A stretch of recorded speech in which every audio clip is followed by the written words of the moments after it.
What if the prize you fought to win was the key to your undoing? What ingredient cursed Brackenshaw's famous fare? Who placed the final jar? And why does no one remember making it? Detectives, the clues are waiting. Will you find what was left untasted? Chapter 1. The Marmalade Fair. Brackenshaw was the kind of village the world so easily forgot. Tucked between two long, sloping hills and shrouded by endless hedgerows that formed neat mazes of little lanes where bicycles rusted against stone walls and the scent of damp earth lingered like a memory that could never quite be named. It stood still, suspended in time, where windows gleamed under fresh lace curtains and voices carried in a hush, careful not to disturb the weight of the past that lived inside every cobbled path and weathered roof tile. Here, traditions were stitched more tightly into the fabric of daily life than any seamstress could sew, and none was more beloved or whispered about with quite such peculiar reverence as the annual Marmalade Fair. It was not merely a contest of preserves, no, it was a coronation of taste, a fiercely private ritual disguised beneath bunting and polite smiles, a gentle battlefield upon which pride, inheritance, and old grudges simmered like fruit over a slow, low flame. And this year, as each spring wavered toward its full bloom, the villagers of Brackenshaw prepared once again to offer their glistening jars, their sugared hopes, their trembling ambitions, to be judged, to be admired, and, if fortune smiled upon them, to be crowned. At the center of all such sweet anticipations stood Widow Agnes Flint, a figure as deeply rooted in Brackenshaw as the ivy that crept up the church walls. Her marmalade was legend, whispered about in tones that suggested both admiration and something bordering upon fear, as if its perfect balance of bitterness and brightness could not quite be the work of ordinary hands. Agnes, with her crisp gray bun and sharp, amused eyes, had won the fair for 3 consecutive years, and it was said she guarded her secret recipe with the ferocity of a mother protecting her only child. It was not unusual, then, that tongues wagged about her. What was unusual? What sent a shiver through the parlor gatherings and upset the careful rituals of tea-time was the sudden, unexplainable announcement that Agnes Flint would not, after all, be submitting a jar to the fair this year. No reason given, no apology made, a single note pinned to the board outside the church hall, written in her careful, slanting hand, regretfully withdrawn. The village, already a place where news traveled faster than breath, erupted in 1,000 cautious conversations behind drawn curtains and lean-together heads. Some suggested illness, others pride wounded by competition. A few muttered of curses and old feuds, half-remembered tales of recipes that should not have been meddled with. But beneath all the speculations ran a steady, unspoken chord of disquiet, as if the absence of Agnes's marmalade the fair unbalanced something fundamental, like a clock left unwound, its silence more alarming than any tick. It was into this trembling, uncertain air that Miss Jane Marple arrived, invited under the official guise of guest judge, a role she accepted with her characteristic modesty, but also, perhaps, with a glint of curiosity that suggested she had sensed, even before her arrival, that all was not as it should be in Brackenshaw. Her appearance was as unremarkable as ever. Neat gloves, a sensible hat, a coat just warm enough to fend off the April chill. But her mind, keen and unerring, moved beneath her placid exterior with a swiftness that would have astonished those who mistook her for merely a dear old lady from St. Mary Mead. Miss Marple had learned long ago that evil, folly, and desperation seldom announce themselves with fanfare. They crept instead behind smiles, lingered behind laughter, and settled into the quiet spaces between polite words. And in Brackenshaw, she felt that creeping presence immediately, as surely as one might feel a draught in a tightly sealed room. The Marmalade Fair itself, set to open in 2 days' time, buzzed with a kind of forced merriment, as though by sheer determination the villagers might will away the unease that clung to the proceedings. Tables were being set up in the village green, bunting stretched tautly between the oaks, a bright stage constructed for the awarding of ribbons and accolades. Yet even the most casual observer might have noticed how glances darted a little too quickly, how conversations faltered when certain names were mentioned, how the laughter that should have rung like bells instead clinked against the air like brittle glass. Miss Marple, smiling politely as she accepted a cup of weak tea from the vicar's wife, let her gaze wander, not idly, never idly, and saw what others overlooked. She noted how Mr. Channing, the grocer, wiped his hands a little too often on his apron when questioned about the supplies for the contest, how young Elsie Frobisher, typically so loud and cheerful, seemed to shrink whenever the fair was discussed, how even the vicar himself, a man usually so full of bumbling good cheer, spoke of the event with a certain heaviness, as though discussing a funeral rather than a festival. And, perhaps most curiously, there was the matter of Agnes Flint's house, a compact, stone affair tucked at the far end of Rosemary Lane, its windows dark, its garden unweeded, its front door locked, not once, but twice with a heavy iron key. Miss Marple, of course, was too discreet to knock without invitation, yet she paused as she passed, pretending to adjust her glove, and in that still moment she caught sight of something unusual. A thick, leather-bound book, weathered, cracked at the spine, resting just inside the window. It was not the book itself that caught her attention, but rather the way it was kept, tied tightly shut with twine, as one might bind a dangerous animal rather than a collection of handwritten recipes. A recipe book locked away. Such a small detail, and yet how very strange for a woman who had spent her life priding herself on her culinary triumphs. The village, meanwhile, bristled with preparation, its nerves jangling beneath the facade of celebration. Mrs. Brindle, the baker's wife, whispered that Agnes had been seen, just once after her withdrawal, standing at her gate at dusk, staring down the lane with a look so hollow that even the dusk seemed to retreat from her gaze. Mr. Moffat, who ran the hardware shop, swore he had glimpsed someone moving about in Agnes's garden at midnight, though when he summoned the courage to investigate, he found nothing but a single overturned jar, its contents seeping into the earth like a wound that would not heal. Nothing seemed out of place, until it suddenly was. It was not until the night before the fair that the true disturbance occurred.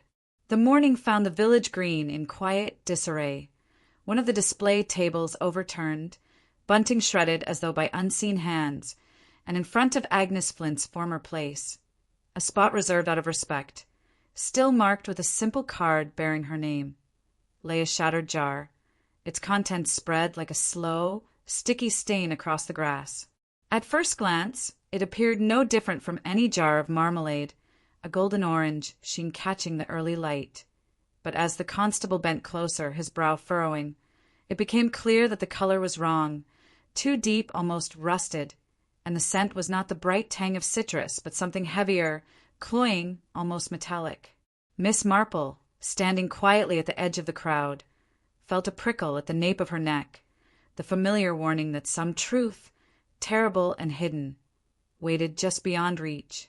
She watched as the constable gingerly lifted the remnants of the jar, noting how the thick, dark substance clung stubbornly to the broken glass, refusing to let go. There was one truth left unspoken, and it was waiting for her. For though Brackenshaw bustled and muttered and pointed fingers in every direction but the right one, though gossip spun its wild webs of guesses and alibis, though the fair itself lumbered on toward its appointed hour like a clock too worn to stop, Miss Marple understood something the others did not. Agnes Flint had not simply withdrawn from the Marmalade Fair. She had been withdrawn from life, from safety, from the comfortable circle of village certainty, and somewhere, hidden like a rot at the heart of sweet fruit, was the reason why. The silence wasn't empty. It was watching. And as the first notes of the village band struck up their tentative song, as children scampered with paper flags and women adjusted their hats and men shook hands a little too heartily, Miss Marple stood at the edge of it all, her mind whirring, knitting the threads the villagers were too fearful or too foolish to see. For somewhere in Brackenshaw, a secret older than the Marmalade Fair itself was stirring. Somewhere, a truth preserved too long was leaking at the edges, staining everything it touched. Somewhere a hand moved unseen, not to celebrate, but to silence. The fair would go on. The ribbons would be awarded. The jars would gleam in the sun. But behind the scenes, something darker was lurking, and Miss Marple knew, as surely as she knew the feel of warm earth between her fingers, that the most important ingredient of all was still missing, and she intended to find it. If you enjoy mysteries that linger long after the last page, do consider subscribing. Every story is a door to another secret, and yours might just be the one we unlock next. Chapter 2: A Bitter Aftertaste. The sun had risen reluctantly over Brackenshaw that morning, a gray, uncertain light spreading thin across the cobbled streets, as if even the heavens were loath to look too closely at what had unfolded during the night. The air carried a dampness not entirely attributable to the dew, and everywhere there lingered the faint, sour scent of something spoiled, something disturbed. At the far end of the village green, the shattered remains of Agnes Flint's jar still drew a quiet crowd, villagers shuffling nearer in hesitant curiosity, then retreating with murmured reassurances and quick, darting glances as if proximity alone might invite misfortune. Miss Marple, standing slightly apart, observed it all with the kind of detached attentiveness that had so often served her well, her gloved hands folded neatly over the handle of her reticule, her gaze sharp beneath the modest brim of her hat, missing nothing.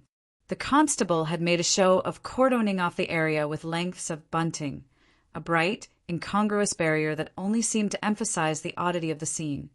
Yet when he bent to inspect the broken jar, Miss Marple noted the hesitation in his movements, the way his fingers recoiled slightly before touching the sticky remnants on the grass.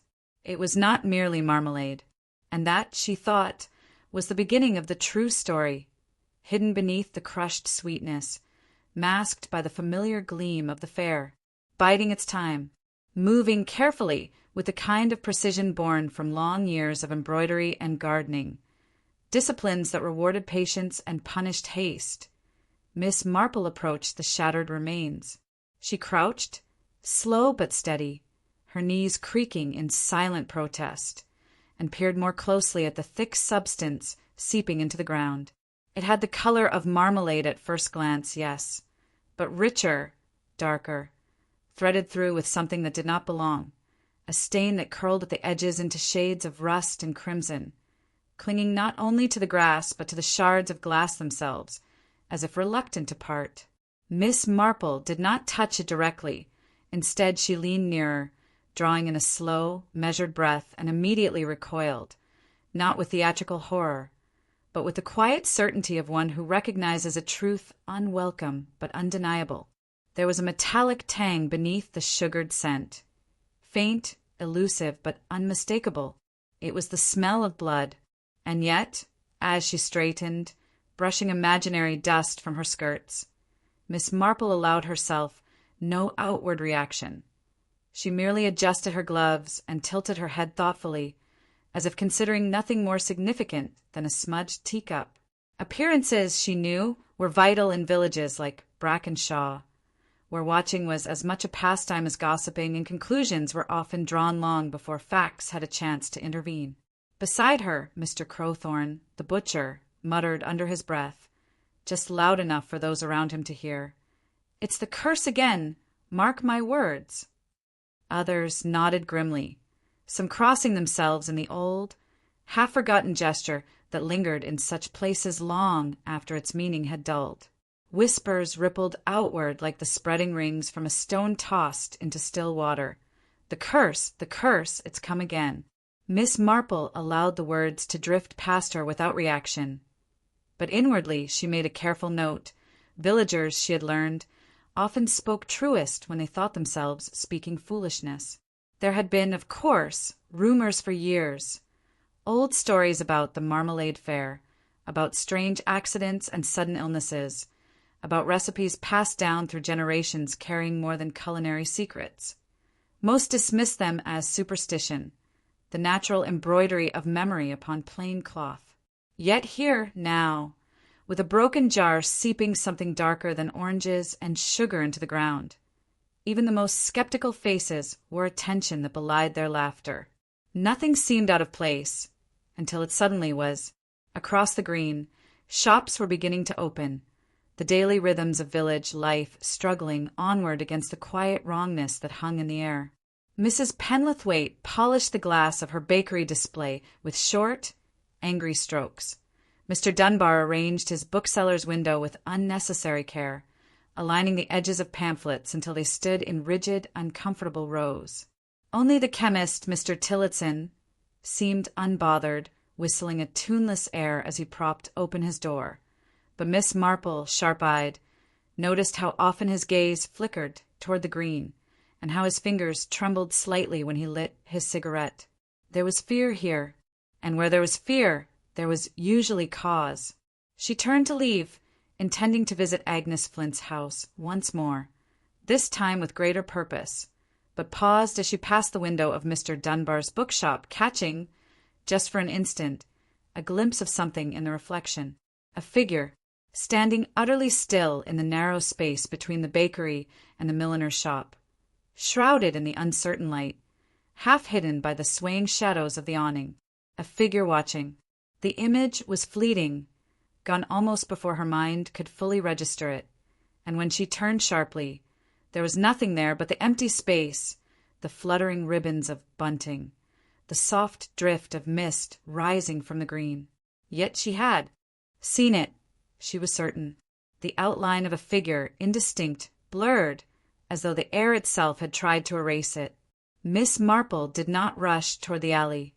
She knew better than to startle what preferred the shadows.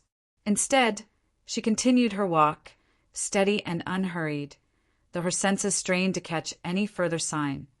An echo of a footstep, a shift in the air, but nothing came. The silence wasn't empty. It was watching. By the time she reached Agnes Flint's gate, the village green behind her had resumed its strained normalcy. Children dashed about under the distracted eyes of their mothers, and the vicar, perspiring under his too-tight collar, attempted to organize a hymn practice with little success. Yet the memory of that figure, silent, still, observing, clung to Miss Marple's thoughts like cobwebs in an unused room. Agnes's house remained as before, dark, shuttered, untouched. No one answered when Miss Marple knocked gently at the door, nor when she rapped a little more firmly. She tried the handle, but it held fast, the lock firm. Peering through the front window, she saw the same familiar scene, the abandoned kitchen, the threadbare rug, the tied recipe book resting just beyond reach, and something else, a jar, set neatly on the small wooden table by the window, a jar that had not been there the day before. She squinted against the dimness, trying to discern its contents, but the angle and the grime of the glass made it impossible. Still, the message was unmistakable. Someone had entered. Someone had placed the jar. Someone wanted her to notice. There was one truth left unspoken, and it was waiting for her. Miss Marple withdrew, careful to show no alarm, and made her way back toward the village green, her mind turning over the implications. She needed information, facts, stories, the hidden threads that might be pulled free if handled with enough delicacy. And she knew precisely where to begin. The general store, the place where news, gossip, and supplies commingled in equal measure, where tongues wagged most freely under the guise of neighborly concern, where truth, if one listened carefully enough, might slip out between the more acceptable lies. Inside, the store smelled of flour and old wood, the scent of penny sweets mixing with the faint sharpness of pickling vinegar.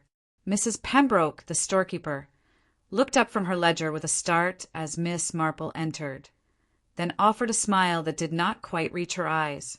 "Morning, Miss Marple," she said, her voice a shade too bright.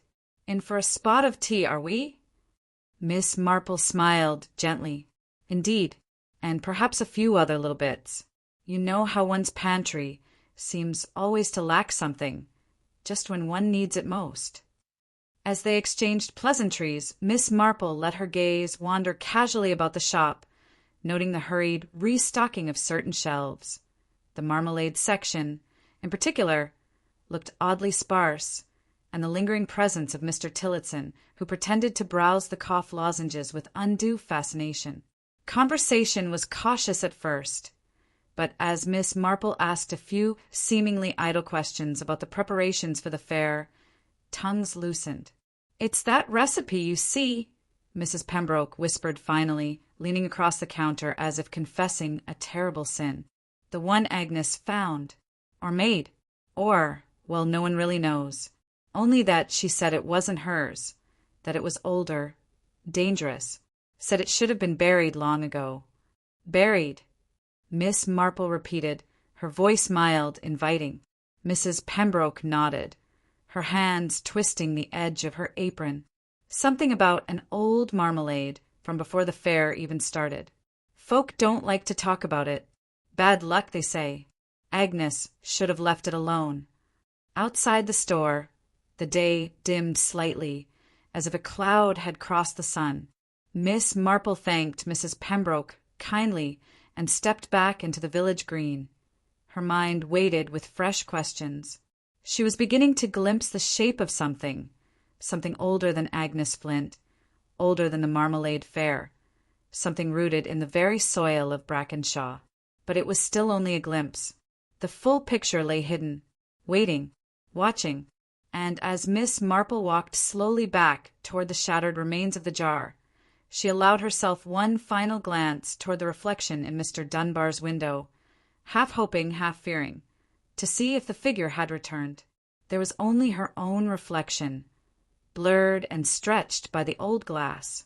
But in the very center, where the distortion was worst, a faint smudge of darkness lingered, just over her shoulder, almost invisible. Almost. Chapter 3. The Empty Pantry. The house on Rosemary Lane sat silent beneath the heavy afternoon sky, its windows dulled by a fine film of dust, its garden surrendered to weeds that seemed somehow a little too eager, as though nature itself wished to reclaim what man had abandoned. Miss Marple stood at the gate for a long moment, her gloved hand resting lightly on the latch, before finally, quietly pushing it open. It creaked just slightly, a small protesting sound that seemed almost to echo in the hush of the village lane. She crossed the threshold without hurry, her steps measured, deliberate, her senses stretched taut as a finely tuned wire. This was not the reckless trespass of a gossip seeker or thrill hunter. It was the necessary entrance of one who understood that sometimes truth hid not in words, but in the small, unfinished corners of a life left too suddenly behind.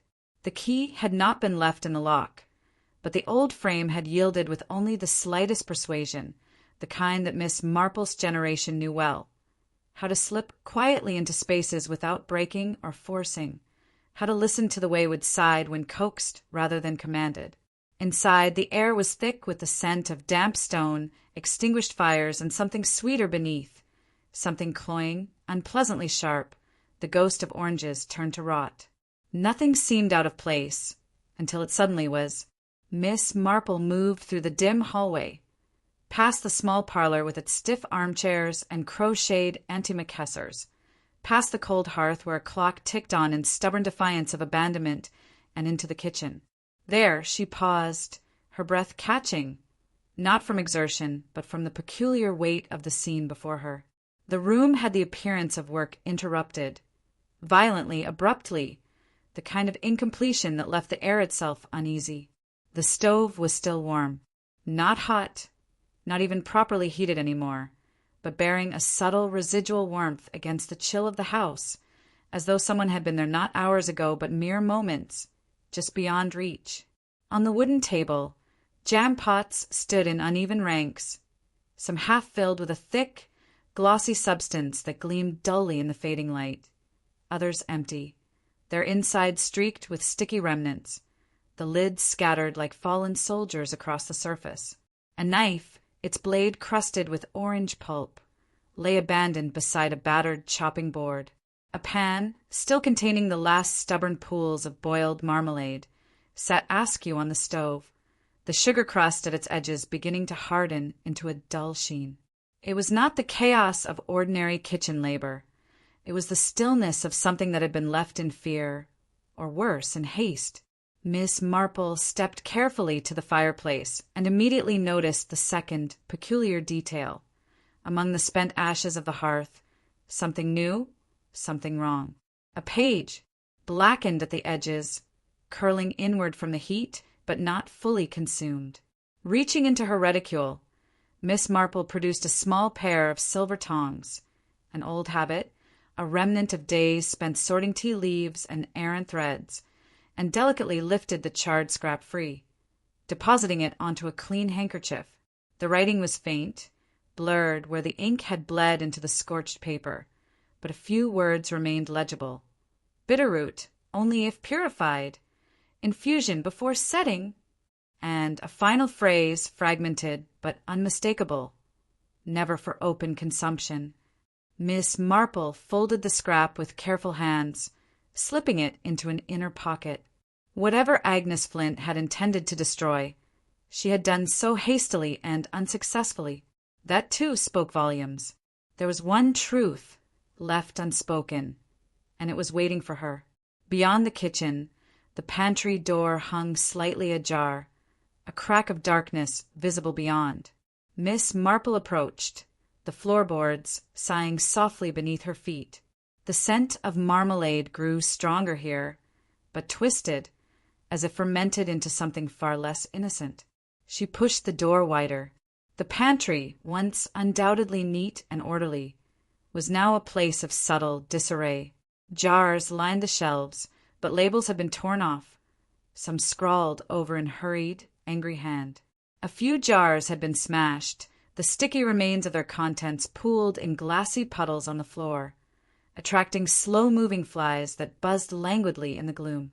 And there, pressed against the far wall, a set of footprints. Not muddy or dusty, as one might expect, but sticky, dark, gleaming, outlined with a substance that could only have come from the shattered jars. Miss Marple knelt carefully, examining the prints. They were small, narrow, likely a woman's, and they led from the pantry to the back door, which hung slightly open, a wedge of garden visible beyond, its tangled overgrowth pressing hungrily against the threshold. Someone had left in a hurry, someone carrying something they had no wish to leave behind. The neighbor's words came back to her then, whispered through the chinks of polite conversation, as if plucked from the very air of Brackenshaw. If they get my secret, I'll never be safe again. Agnes Flint, who had ruled the Marmalade fair with her secret recipe, who had withdrawn without explanation, whose house now stood abandoned, whose kitchen bore the marks of unfinished work and sudden fear, and whose secret, whatever it was, had perhaps been more than a matter of preserves and pride. Miss Marple rose slowly, her gaze lingering on the footprints that faded into the garden's wild heart. She did not follow them, not yet. There was wisdom and patience in knowing that some paths, once taken, could not be easily retraced. Instead, she turned back into the kitchen, letting her fingers drift lightly across the counters, the jars, the half-finished notes. She was assembling a picture, slowly, piece by piece, a puzzle painted not in bright colors, but in the muted, uneasy hues of fear, ambition, and something far older, something that did not wish to be found. The silence wasn't empty. It was watching. From the lane beyond, she heard the faint clatter of a cart, the murmur of distant voices. Brackenshaw carried on, as it must, unaware or unwilling to acknowledge that its heart was slowly unraveling. Yet within this small house, this empty pantry, Miss Marple sensed the first tremors of something that could not be contained by polite denial or festive bunting. Something had been started here, and it had not yet finished. Miss Marple, securing the charred fragment of Agnes's notes safely within her pocket, allowed herself one final glance around the kitchen, fixing the scene in her memory, the pots, the stove, the half-finished jars, the room left unfinished, and then, stepping lightly over the sticky footprints that led into the encroaching wilderness of the garden, she closed the door gently behind her, the latch clicking softly into place, as if sealing a tomb. Chapter 4. Voices Among the Trees. The orchard lay just beyond the village's outermost cottages, a patch of ancient land hemmed in by sagging stone walls and forgotten hedgerows, where gnarled apple trees bent under the weight of years rather than fruit, their twisted limbs clawing at the mist as though begging the sky itself for release. It was the kind of place that older children dared each other to enter, that parents whispered about with forced brightness, that even dogs, normally so eager to chase rabbits and sniff out forgotten treasures, skirted with uneasy whines.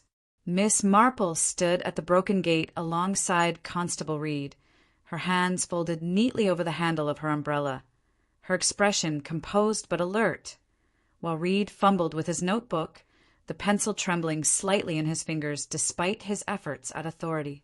The morning was thick with mist, and the orchard seemed to breathe it, drawing the gray vapor inward like a sigh, then exhaling it in slow, uneven puffs that obscured and revealed the trees in turn. Somewhere within, a crow cawed once, its voice sharp and ragged against a muffled hush, and then there was only the faint creaking of wood, as if the trees themselves were stirring. "It's just old trees, miss," Reed said, though his voice lacked conviction. He shifted his boots against the damp earth, leaving shallow imprints in the mossy ground. "Nothing to be afraid of." Miss Marple said nothing. She merely inclined her head and stepped forward, her passage through the gate as quiet and unassuming as a shadow, compelling the young constable to follow, though he glanced nervously over his shoulder before doing so. They moved between the rows of trees, their boots sinking slightly into the wet soil, the branches above weaving a loose, oppressive canopy that filtered the meager light into odd, flickering patterns. And then, as they passed beneath a particularly ancient pear tree whose trunk split into two like the twisted legs of a crippled giant, they saw them. The jars! They hung from the branches on lengths of twine, swaying gently in the mist, catching the weak light with dull glimmers. Hundreds of them, perhaps more, suspended like strange, heavy fruit, each containing something trapped behind glass. At first glance, they appeared empty, but as Miss Marple and Constable Reed stepped closer, the contents began to reveal themselves in terrible incremental detail. A tooth, stained and cracked, floated in one jar, its root coiled like a worm. In another, a lock of hair, silver and fine, pressed against the glass in a lazy, oily tangle. A third jar contained what looked to be a scrap of paper, its ink blurred to illegibility, but the edges burnt as though it had narrowly escaped destruction. Miss Marple paused before a particularly low-hanging jar and leaned slightly closer. Inside, suspended in some viscous, amber-colored liquid, was a tiny doll made of cloth and twine, its stitched eyes undone, its arms spread wide in what could not be mistaken for welcome. Constable Reed swore softly under his breath, clapping a hand over his mouth as though he could call the words back. The orchard was not abandoned, then. It was a place curated, watched over, tended in secret. There was one truth left unspoken, and it was waiting for her. Miss Marple moved methodically from tree to tree, her eyes noting not only the jars but the pattern of their arrangement. They were not hung haphazardly, but with a kind of grim deliberation, forming unseen circles and crosses among the branches, marks of ritual older than reason. She said nothing, not yet. She simply let her mind work, gathering threads, testing them against one another. It was Constable Reed who stumbled upon the note. It lay at the base of one of the larger apple trees, caught beneath a tangle of dead grass, so nearly hidden that only the glint of its corner against a patch of muddy frost had revealed it. Reed retrieved it gingerly, as though expecting it to burn his fingers, and handed it to Miss Marple without a word. The paper was stiff, stained in one corner with what looked like marmalade, or something pretending to be, and the handwriting, though faded, was unmistakable. Sweetness hides bitterness well. Miss Marple read the words once, then again, then folded the paper and tucked it carefully away. The orchard seemed to lean closer around them then, as if it, too, were listening. Nothing seemed out of place, until it suddenly was. Out of the corner of her eye, Miss Marple caught a flicker of movement, a shift behind the veil of mist, quick and furtive. She turned her head sharply, but there was nothing to see, only the endless rows of trees, the hanging jars, the damp, restless earth. And yet, she knew she was not mistaken. The orchard was not merely inhabited by relics of forgotten rituals. There was someone else here, someone who had tended the jars, who had left the note, who perhaps even now watched from between the twisted trunks, waiting. Waiting for what, she could not yet say. The silence wasn't empty. It was watching. Constable Reed, perhaps sensing the shift, though unable to name it, cleared his throat and muttered something about returning to the station for additional help. But Miss Marple laid a gentle hand on his arm, stopping him. "Not yet," she said, her voice soft but firm. There were still truths buried here, truths that would not withstand the glare of officialdom, truths that would scuttle back into the dark if too many feet trampled the fragile ground. They pressed on, deeper into the orchard, the jars growing thicker overhead until they formed a clinking canopy that rattled softly with every breath of wind, a sound that might have been mistaken for laughter or warning. It was under the largest tree, its roots gnarled and thick as a man's thighs, that they found the final, most chilling jar. Unlike the others, it was sealed with wax, the twine doubled and knotted in a manner that suggested not mere caution, but desperation. And within, pressed against the inside of the glass, was a photograph. Old, faded, but still clear enough to recognize. Agnes Flint, younger, smiling stiffly at the camera. A jar of marmalade clutched in her hands as though offering it to the viewer. And behind her, just visible in the background, the orchard itself, its trees festooned even then with faint, dangling shapes. Miss Marple reached out, tracing the image with one gloved fingertip, her expression unreadable. There was one final piece of the puzzle here, waiting to be uncovered. But it would not reveal itself easily, nor would it be kind when it did.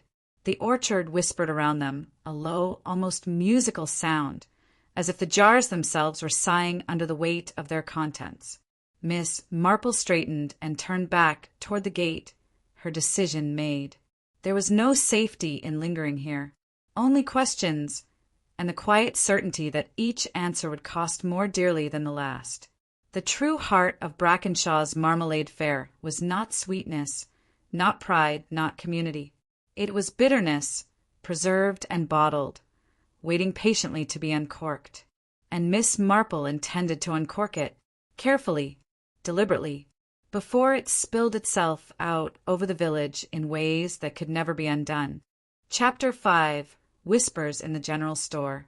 The bell above the door of Brackenshaw's General Store gave a half-hearted jangle as Miss Marple stepped inside, the sound absorbed almost immediately by the heavy, close air of the place.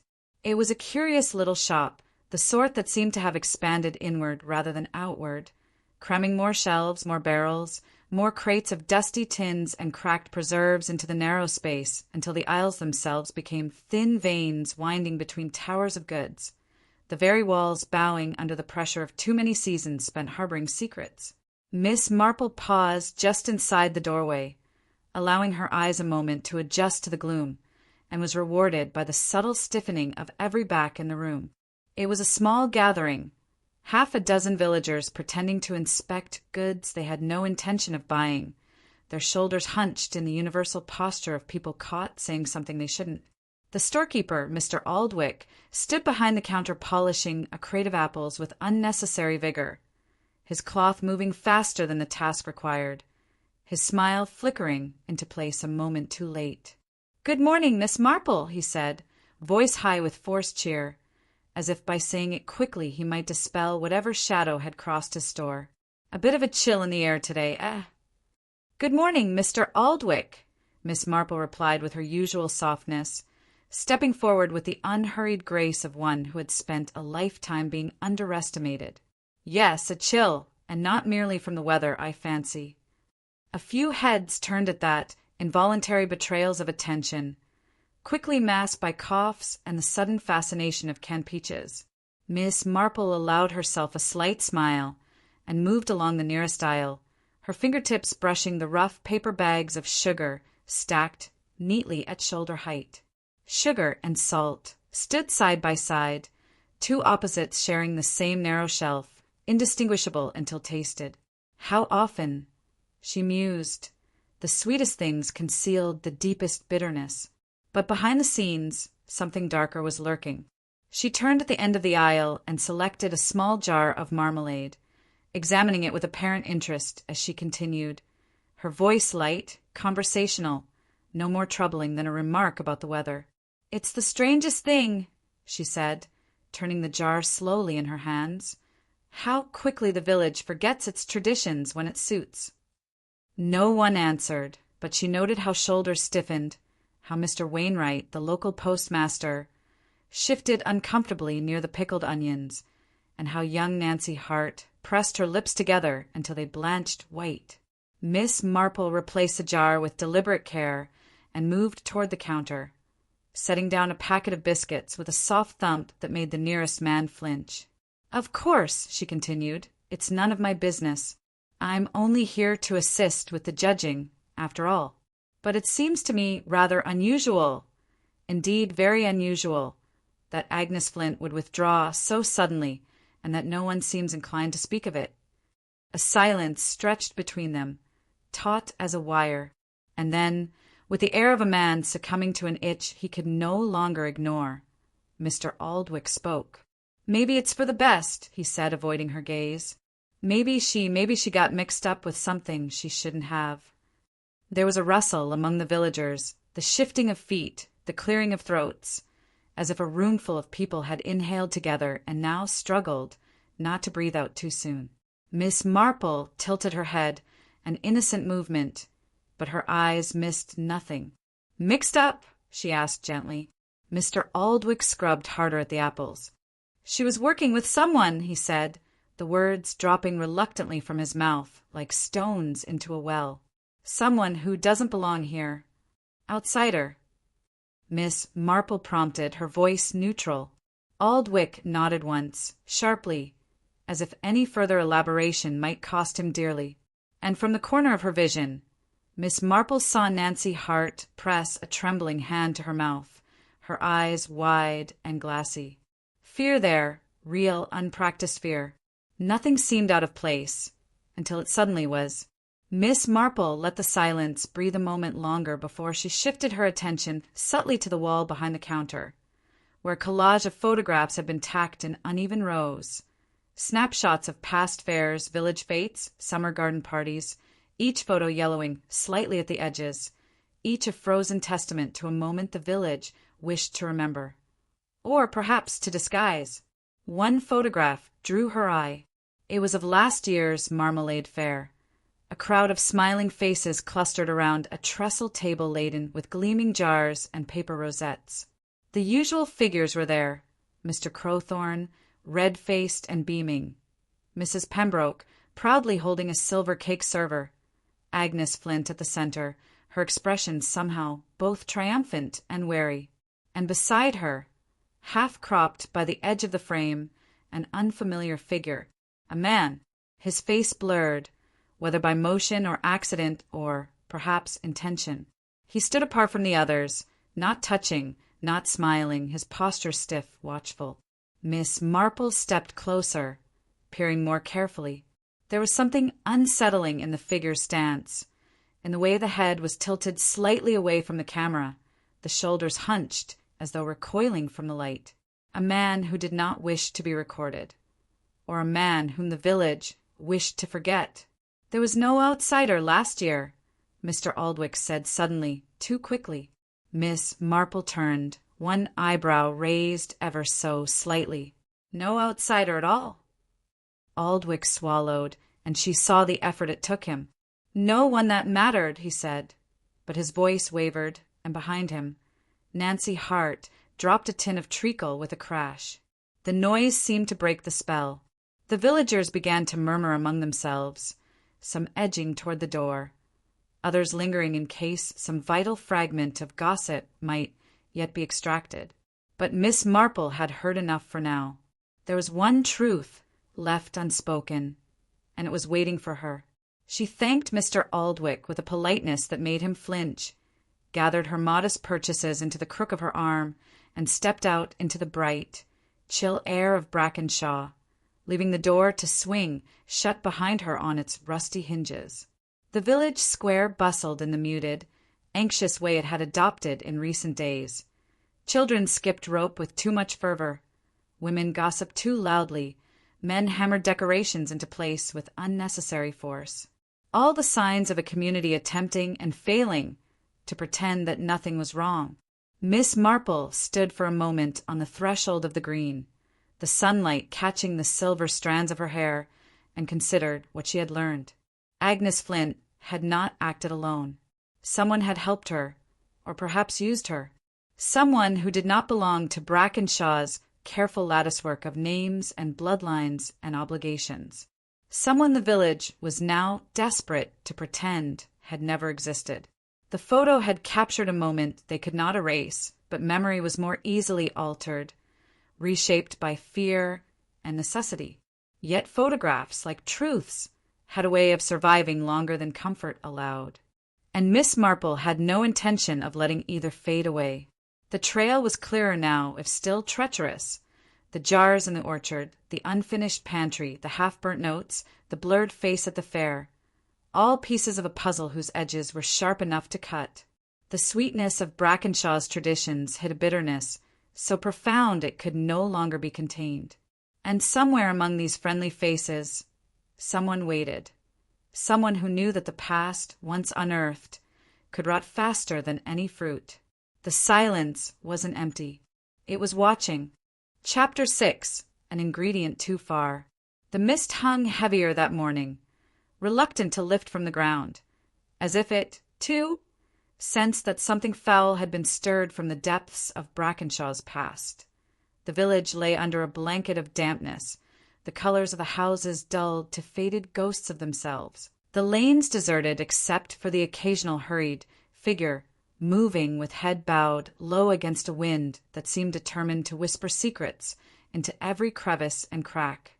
Miss Marple stood at the edge of the village green, her breath misting before her like the faintest trace of some vanishing spirit, and watched as Constable Reed made his rounds, his presence more symbolic than effective, a paper shield against something far older and less yielding than the ordinary mischief of men. Behind the scenes, something darker was lurking. The events of the past few days, the smashed jar, the orchard of jars hanging like grim ornaments, the whispered rumors of outsiders, had set the village teeth on edge. Polite smiles were stretched thin, conversations stumbled and fell into awkward silences, and everywhere there lingered the sense of something unfinished, a clock winding down, but not yet striking its final hour. It was in such a state that Miss Marple decided, quite calmly, to visit the Brackenshaw Historical Society. Tucked behind a post office and almost entirely forgotten by the younger generation, the society consisted of 2 dimly lit rooms crammed with moth-eaten documents, yellowed newspapers, and the crumbling remnants of the village's less celebrated past. The caretaker, Mr. Hopkins, a man as brittle as the ledgers he guarded, greeted Miss Marple with a mixture of suspicion and faint relief, as though glad for the interruption, but fearful of what it might reveal. She made her request simply, without fuss. "Newspapers, Mr. Hopkins," she said, "particularly those covering the fairs of, shall we say, a century ago?" Mr. Hopkins adjusted his spectacles with trembling fingers and led her to a corner where the older archives mouldered quietly in silence, waiting for someone brave or foolish enough to disturb their rest. Miss Marple set to work, her gloved fingers moving steadily through the brittle pages, her eyes quick and unyielding despite their gentleness. And it was there, buried deep within a faded edition of the Brackenshaw Gazette, that she found the first true crack in the village's careful facade. It was a brief article, easily overlooked, squeezed between reports of livestock auctions and parish meetings. Tragedy at Marmalade Fair, several taken ill, one succumbs. The piece was short, evasive, almost deliberately bland. It spoke of a marmalade tasting gone tragically awry, of sudden sickness sweeping through the judges and contestants, of one, an unnamed young woman, dying before a doctor could be summoned. No foul play suspected, the article insisted. A tragic accident, a fermentation error, no one to blame.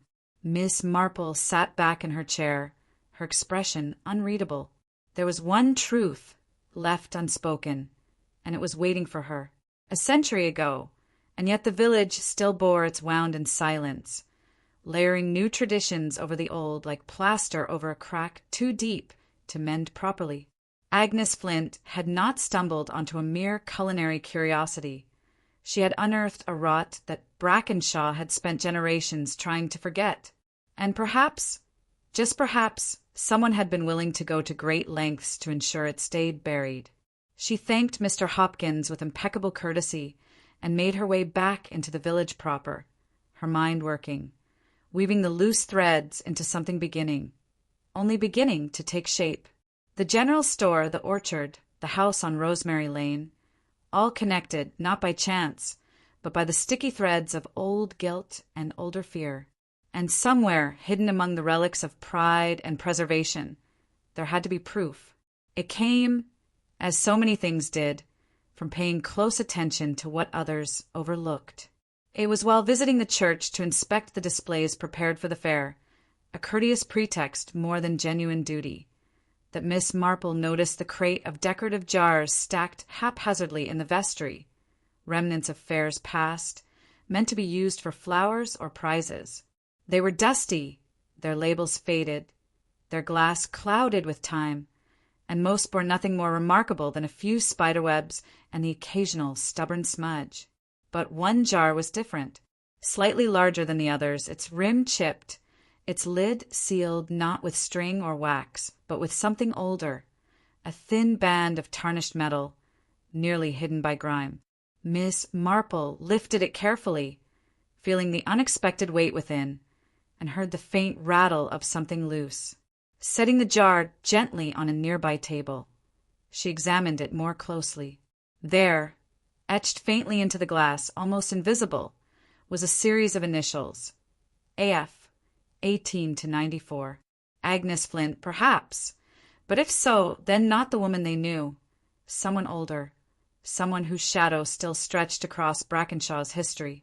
Using her handkerchief and infinite patience, Miss Marple pried open the rusted band and lifted the lid. Inside, wrapped tightly into the hollow created by a false bottom, was a brittle scrap of paper, its edges curled and brown, its surface peppered with tiny holes where time had tried to erase it. But the writing remained, trembling but legible. It was a recipe. Ingredients listed in a tight, slanted hand, each familiar at first. Oranges, sugar, lemon peel, water, and then lower down less common items. Bitterroot, sweetwood, an herb whose name had been smudged, blurred by a careless thumb or by deliberate design. Only a few letters remained visible. A trop, but enough to chill the blood of anyone who had studied even the basics of botany. Atropa, nightshade. Miss Marple folded the paper carefully, her mind whirling with the implications, but her face remained composed, serene. Nothing seemed out of place, until it suddenly was. The original marmalade had not been merely bitter. It had been deadly. No, not merely deadly. It had been crafted to deceive, to slip past the defenses of taste and sense, to mask its true nature beneath a veil of sweetness. And someone 100 years later had tried to resurrect it, or worse, had succeeded. The village fair, the broken jar, the missing Agnes Flint, the outsider no one dared name. All threads spiraling back to a moment in history that Brackenshaw had never truly escaped. Miss Marple, tucking the ancient recipe into her handbag with the same reverence one might afford a relic of great and terrible power, turned back toward the door. The silence wasn't empty. It was watching, and whatever lay waiting in the heart of Brackenshaw, it was not finished yet. As she stepped back into the gray afternoon, the village green stretched before her like a stage set awaiting its final act. The players were gathering, the curtain was rising, and the old bitterness, once safely bottled, was seeping out at last. Chapter 7. The Disappearing Witness. The river ran slow that afternoon, bloated from the recent rains, its surface thick and sluggish, carrying with it the remnants of storm-torn branches, drowned leaves, and the occasional glimmer of something less easily named. It wound its way past the edge of Brackenshaw like an old, brooding creature, a serpent too tired to strike but not yet willing to sleep, and the village, for all its hurried preparations for the Marmalade fair, seemed to lean unconsciously away from it as though aware that the river remembered things better left forgotten. Miss Marple stood at the stone footbridge and watched the water with a stillness that was not idleness, her gloved hands resting lightly on the handle of her umbrella, her hat pulled low against the damp wind that carried with it a faint, unpleasant smell, something sweet but wrong, like spoiled jam or rotting fruit left too long on the branch. There was one truth left unspoken, and it was waiting for her. Behind her, the village buzzed in anxious fits and starts, hammering, shouting, laughter that came too loud and ended too sharply. The Marmalade Fair was determined to proceed as it always had, tradition heavy as a yoke around Brackenshaw's bowed shoulders, and yet the cracks in its surface were beginning to show. Miss Marple had seen them in the darting glances, the half-started sentences, the way the children clung a little tighter to their mother's skirts. And now there was Elsie Martin, a kitchen maid of no particular note, unremarkable in a village that prized discretion and bloodline above all else. Elsie had none the less found herself tangled in the silent, sticky web that stretched unseen across Brackenshaw. It was Elsie who had cleaned for Agnes Flint in the weeks leading up to her withdrawal from the fair. Elsie who had overheard whispers, glimpsed hurried exchanges, found torn scraps of paper hastily stuffed into the stove. Elsie who had seen, without understanding, the slow descent of Agnes Flint from proud widow to furtive shadow. And it was Elsie who, yesterday afternoon, had pressed a crumpled note into Miss Marple's hand as she passed along the green, her fingers trembling so violently the paper nearly slipped free. "I know something," it read, the words scrawled in a child's fearful hand. "Meet me by the river after vespers. Please." Miss Marple had tucked the note away without outward reaction, only nodding once, gravely as if acknowledging a market list or a gardening favor, for she understood better than most the value of appearances. And now, vespers long past, the church bell silent, she waited. The minutes stretched, thick and heavy, stitched together by the faint lap of water against stone. The distant whine of a dog left too long tied outside the bakery, the shuddering sigh of trees whose roots sank too deep into sour earth. Elsie did not come. Miss Marple did not move. She remained where she was, an island of calm in the roiling uncertainty, her eyes scanning not just the bridge and the path beyond, but the hedgerows, the trees, the very air itself, for some sign of disturbance. It came, finally, not in sound but in sight. Downstream, caught among the tangle of willow roots where the river curved sharply away from the village, something fluttered, a flash of white against the dark water, a movement out of rhythm with the sluggish flow. Miss Marple, without hesitation, made her way along the bank, her boots slipping slightly in the mud, but her pace unwavering. And there, twisted among the low branches like a trapped bird, she found it, an apron, torn at the ties, stained with mud and something darker still, wrapped so tightly around the branch that it seemed almost to have been woven into the wood itself by some frantic, unseen hand. Miss Marple knelt, examining it carefully. It was Elsie's, the little embroidered flower near the hem, a clumsy daisy stitched in bright yellow thread, confirmed it. No footprints marked the muddy bank. The rains had washed away any such evidence, leaving only the twisted apron and, tethered to it by a length of coarse string, bobbing gently in the river's slow current, a jar, a marmalade jar. Its label had long since dissolved, and the glass itself was clouded with algae, but inside, visible through the murk, something floated, something that did not move with the lazy rhythm of the water, something that hung suspended, weighted by more than just the river's pull. Miss Marple reached for it, her fingers steady even as her heart quickened. The jar was heavy, unnaturally so, and as she drew it closer, she saw what lay within. A scrap of fabric, twisted and stained, wrapped around what appeared to be hair. Pale, fine, unmistakable. A lock of Elsie's hair. Nothing seemed out of place, until it suddenly was. Miss Marple rose slowly, cradling the jar against her coat, her mind working with the relentless, unhurried precision that had so often led her to truths others overlooked in their haste for more obvious explanations. Someone had taken Elsie. Or worse, someone had silenced her. But not completely. The jar was a message, a warning, a threat, but it was also perhaps a clue. The river gurgled and whispered around her, its voice low and secretive, carrying away the evidence even as it offered fragments to those patient enough to listen. The silence wasn't empty. It was watching. Miss Marple, turning back toward the village, saw that the lights in the Green Mansion had been lit early, a yellow glow spilling out into the mist, and she allowed herself a small, grim smile. The villagers would gather there tonight, under the pretense of celebrating the fair's final preparations. But in truth, they would gather to whisper, to guess, to fear. And she would be among them, listening, waiting, because somewhere among the smiling faces and lifted tankards, among the tart laughter and brittle boasts, was the one who knew what had happened to Elsie Martin. And they would slip, they always did, as Miss Marple crossed the green, the jar heavy in her arms, the mist thickened behind her, swallowing the riverbank, the torn apron, the broken branch. The village prepared for celebration. The river prepared for something else. And somewhere, unseen but not unfelt, the last, bitter fruits of Brackenshaw's past began to ripen. Chapter 8. The Fair's Forgotten Victims. Morning in Brackenshaw arrived like a faded memory, the mist reluctant to leave the hollows and hedgerows, the weak light of the sun bleeding pale across rooftops that seemed to crouch lower than usual, as if the village itself were bracing for something it dared not name aloud. The green, which should have been a scene of cheerful industry with the Marmalade Fair only a day away, was instead a study in strained determination.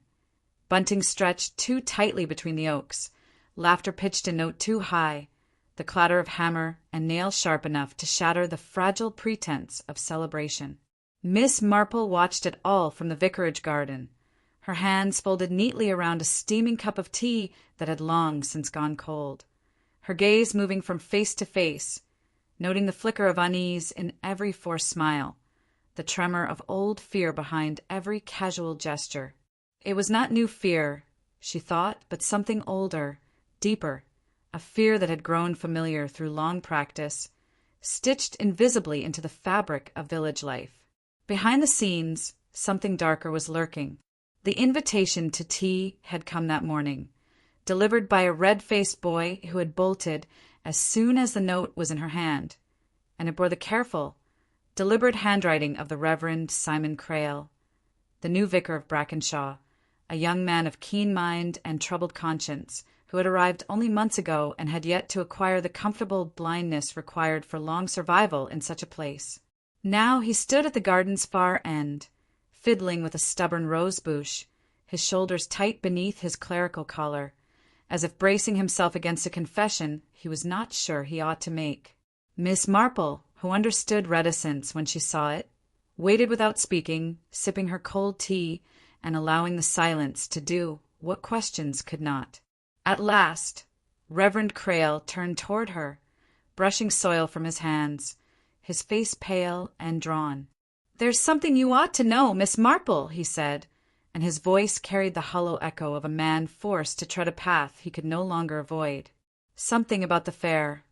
She said nothing, only inclined her head in gentle encouragement. The vicar dropped onto the bench opposite her with a weary sigh. "It wasn't always like this," he said, staring at the rim of his empty cup. "Or rather, it has always been like this. Only no one speaks of it. Not aloud." He lapsed into silence again, struggling, and Miss Marple let him, knowing that the most damning truths often surfaced only when allowed to find their own way to the light. Finally he continued. "In the 1920s, long before most here can remember, the Marmalade Fair was the site of a terrible tragedy, a poisoning. Several fell ill. One, a young woman, did not recover." He looked up then, his eyes haunted. It was blamed on fermentation, contamination. An accident, they said. The matter was closed. quietly, firmly. And yet, Miss Marple said softly, it was not forgotten. He shook his head. Every decade since, almost without fail, something has happened. A fall from a ladder, a barn fire, a sudden illness. Accidents, always accidents, timed just closely enough to the fair to be noticeable, and just far enough apart to excuse. Miss Marple set down her cup carefully on the tray. And the counsel? Reverend Crale's mouth twisted into something that might have been a smile, had it not been so full of bitterness. They protect the fair, he said simply, at any cost. It is foundational. Brackenshaw is known for it, tied to it, held up by it. They believe that acknowledging the past would undo the present. And what do you believe, Mr. Crale? She asked. He hesitated only a moment.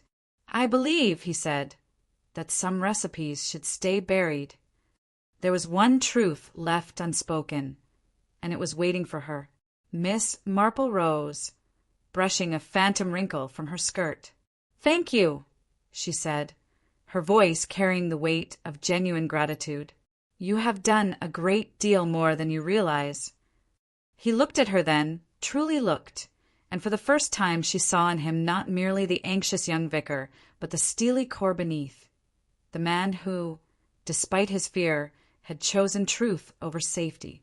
As she made her way back toward the village, the mist thinning slightly with the noon hour, Miss Marple allowed herself a brief, rare indulgence in anger, not the loud, righteously blazing kind, but the cold, patient fury of one who has seen too many wrongs concealed beneath lace and linen, too many secrets clutched in trembling hands and passed down like heirlooms, too precious to abandon, too shameful to name.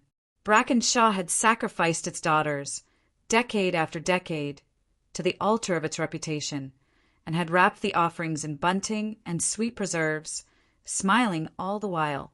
Nothing seemed out of place, until it suddenly was. The fair would proceed tomorrow, just as it always had. But the cracks in its foundation were spreading, widening, and Miss Marple intended to see that they did not close again without revealing what festered within. There were preparations to be made, questions to be asked, threads to pull, slowly, carefully, until the whole poisoned tapestry came undone. The silence wasn't empty. It was watching. Chapter 9. The Widow's Ledger. The village lay muffled beneath a low, colorless sky, the air thick with the scent of damp earth and aging wood, the kind of day when sound carried strangely and footsteps seemed to fall heavier upon the ground. Brackenshaw wore its preparations for the Marmalade fair like a threadbare costume, stretched too tightly across the hunched shoulders of a populace that no longer seemed certain whether they were celebrating or mourning. Miss Marple moved through it unnoticed, another small, tidy figure among many, her gloved hands steady on the crook of her umbrella, her mind turning over the pieces of the puzzle that Brackenshaw had been so careful, so desperate to hide. She had seen enough to understand that the surface was a lie, the laughter too forced, the decorations too bright, the traditions polished until they no longer reflected anything of the truth beneath. There was one truth left unspoken, and it was waiting for her. She carried the old jar, wrapped now in brown paper and string, tucked under one arm as she approached the house at the end of Rosemary Lane once more, its crooked chimney and sagging eaves looking, in the gray light, more like the remnants of some ancient shipwreck than a dwelling meant for the living. The village had quietly ceased to mention Agnes Flint's name in polite conversation, as though omission could erase her from existence, as though forgetting could unmake the stain she had left behind. Miss Marple stepped across the threshold without hesitation, the key, retrieved from Constable Reed's safekeeping, turning stiffly in the swollen door. The air inside was colder than before, the faint scent of oranges now fully rotted into something cloying and bitter. Dust settled quickly on things abandoned too long, and here it cloaked every surface like a shroud, muting the familiar chaos of the kitchen, the pantry's broken jars, the half-burnt notes. The house, she realized, was not merely empty. It was waiting. She moved carefully, retracing her steps through the cluttered rooms, until she reached the small parlor at the back of the house, the one room she had not fully explored. It was here, in a battered sideboard, pushed against the far wall, that she found the recipe book once more, leather-bound, cracked at the spine, its pages yellowed and warped with age. But it was not the recipes that caught her eye now. There, tucked between the pages like a forgotten bookmark, was a thin ledger bound in faded blue cloth, its corners curled, its edges worn thin by many hands, or perhaps by one pair of hands returned again and again to its fragile secrets. Miss Marple settled into the nearest chair, the jar set carefully at her feet, and opened the ledger with slow, deliberate movements, as though she expected the act itself to unleash something best left undisturbed. Inside, the pages were filled not with recipes, but with names, columns of them, neat and precise, each line accompanied by dates, by cryptic notations, by amounts of money large and small, by single, sharp words. Debt, favor, loss, quarrel, promise. It was a catalogue of the village's forgotten transactions, its whispered bargains, its debts of blood and honor and silence. And at the margin of each page, faint but still legible, were initials. A.F. Agnes Flint. Miss Marple turned the pages slowly, her breath shallowing as the pattern emerged. The names were not random. Each was tied, directly or indirectly, to the Marmalade Fair. Old Mrs. Beckett, who had collapsed during the judging of 19-09. Thomas Hale, whose horse had bolted in 19-22, resulting in a fatal carriage accident. Eleanor Frobisher, who had drowned in the river after the 1937 fair, though no one had ever quite explained why she had been out walking so late alone. Crossed-out names, dates that aligned with the fair's darkest hours. It was a ledger not merely of debts, but of consequences. Agnes had not merely discovered the old recipe. She had unearthed the mechanism by which the village had preserved its traditions, through silence, through threat, through blood when necessary. Nothing seemed out of place, until it suddenly was. The latest pages of the ledger bore newer entries, written in a more hurried, less controlled hand. Agnes's own hand, still careful but increasingly unsteady. Here, familiar names appeared. Mr. Aldwick of the general store, Mrs. Penlithwaite of the bakery, the mayor himself. Besides some names, simple marks, an X, a line drawn through the ink so heavily that the paper had torn, and one entry, circled in trembling pencil. E.M. Truth will out if not checked. Elsie Martin. Miss Marple closed the ledger gently, her mind racing ahead, pulling the threads together. Agnes had been blackmailing them, or threatening to. Perhaps not for money, but for acknowledgment, for power, for the restoration of a truth that had been buried so deeply it had curdled into myth. The villagers had been complicit in the old tragedies, knowingly or not, and Agnes had threatened to pull the rot into the daylight. And someone had decided she could not be allowed to do so. The silence wasn't empty. It was watching. As Miss Marple rose, the jar at her feet rattled softly within its wrapping, a reminder of the river's quiet warning. She tucked the ledger into her handbag with infinite care, her movements deliberate, her face as serene as ever, though inside her heart beat faster with the terrible certainty of a coming storm.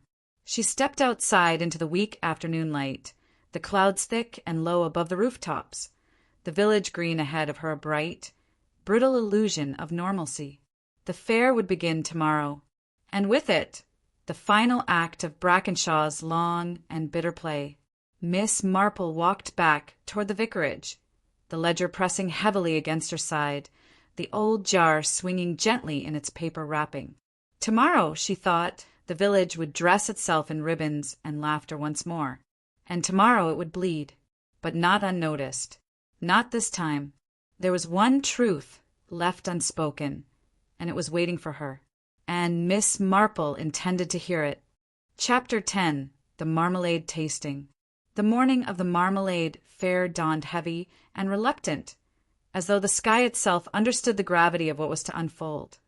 Gray clouds pressed low over Brackenshaw, the air thick with the scent of damp earth and something less natural, a cloying sweetness that seemed to seep from the very stones of the village.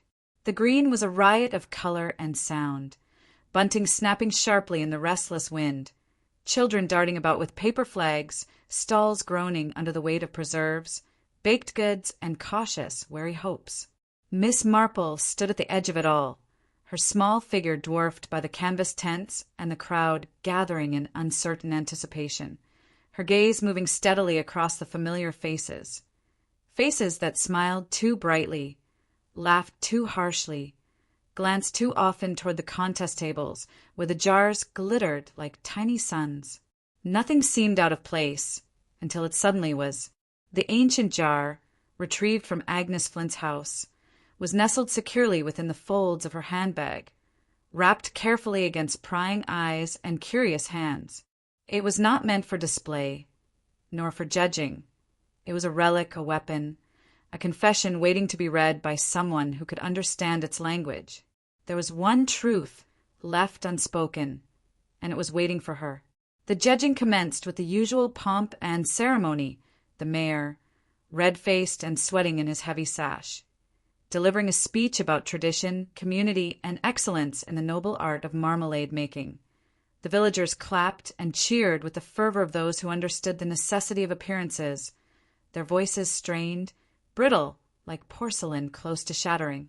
Miss Marple moved quietly among them, exchanging polite words here, a gentle nod there, until she found herself at the judges' table, where the tasting had begun.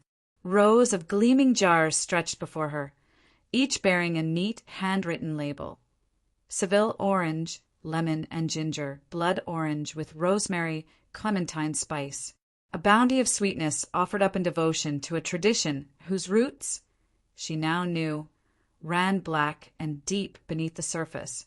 She tasted sparingly, careful to note the subtle differences, the slight bitterness of an overcooked batch, the sharp brightness of one left too long in the copper pan. It was not among these jars, these safe, public offerings, that the true danger lay. It was waiting in her handbag. The moment came quietly, as most decisive moments do. The mayor called a brief pause for refreshments, and the judges stepped away, their chatter light and meaningless. Miss Marple slipped unseen to the far side of the tent, where a small table stood laden with empty dishes and spoons. Here, out of sight, she unwrapped the ancient jar. The glass was thick, clouded with age, the contents within a dark, glistening mass that seemed almost to shift under the dim light filtering through the tent's canvas walls. Her hands, steady as ever, twisted the corroded lid free with a soft, reluctant sigh of release. A scrap of paper, folded and stained, floated atop the marmalade. With the utmost care, she retrieved it. The writing was faint but legible. Taste it and learn the truth. Miss Marple allowed herself a brief, sardonic smile. It was not the first time temptation had been offered in so theatrical a fashion, nor would it be the last. But she was not so foolish as to obey blindly. Drawing a small silver knife from her handbag, a relic from her younger days when a lady carried everything she might reasonably need, she scraped a minuscule portion of the marmalade onto the blade's edge. The scent that rose was not the bright, citrus tang one might expect, but something heavier, musky, with a faint undercurrent of bitterness that curled unpleasantly at the edges of the mind. She did not taste it. Instead, she wrapped the blade in a fresh handkerchief and tucked it away. There were ways to test such things, and she knew precisely where to go. The vicarage laboratory was little more than a converted pantry, its shelves lined with dusty glassware and forgotten chemistry, sets donated by hopeful parishioners with misguided ideas of ecclesiastical hobbies. Reverend Crail, flustered but willing, watched in baffled fascination as Miss Marple conducted her rudimentary tests with the brisk efficiency of a woman who had long since learned that waiting on the proper authorities often meant never knowing at all. The marmalade, when mixed with distilled water and a few drops of reagent, produced a reaction that was immediate and unmistakable. Not poison, not, strictly speaking, deadly at all. but laced with compounds derived from the nightshade family. Compounds known for their ability to induce hallucinations, confusion, paranoia. Madness whispered softly, sweetly into the mind. Miss Marple straightened, setting down the test tube with a hand that trembled, just slightly for the first time.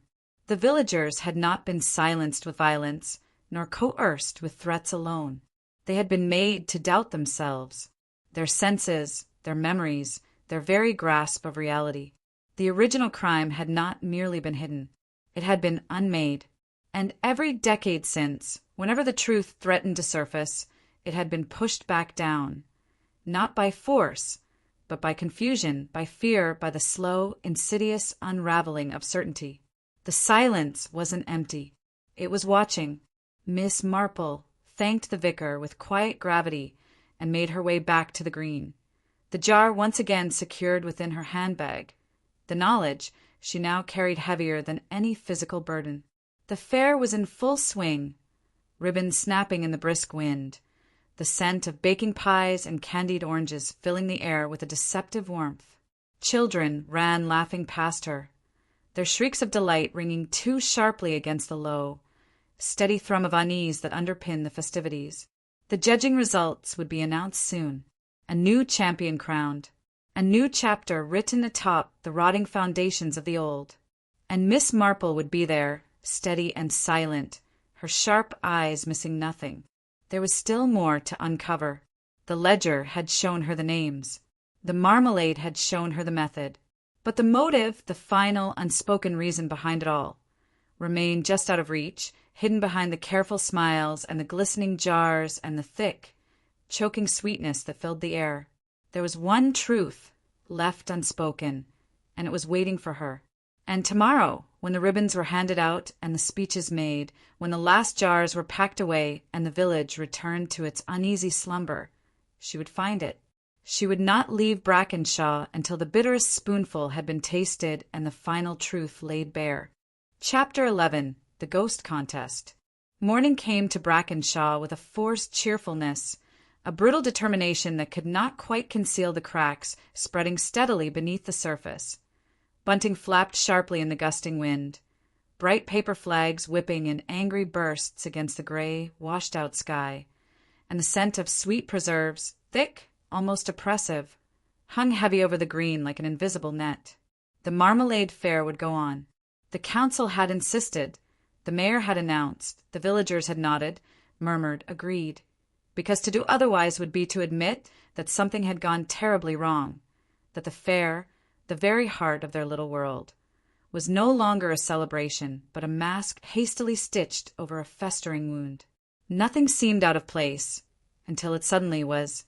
Miss Marple stood quietly at the edge of the green, her hands clasped neatly before her, her face serene and unreadable beneath the sensible brim of her hat, but her sharp blue eyes missed nothing.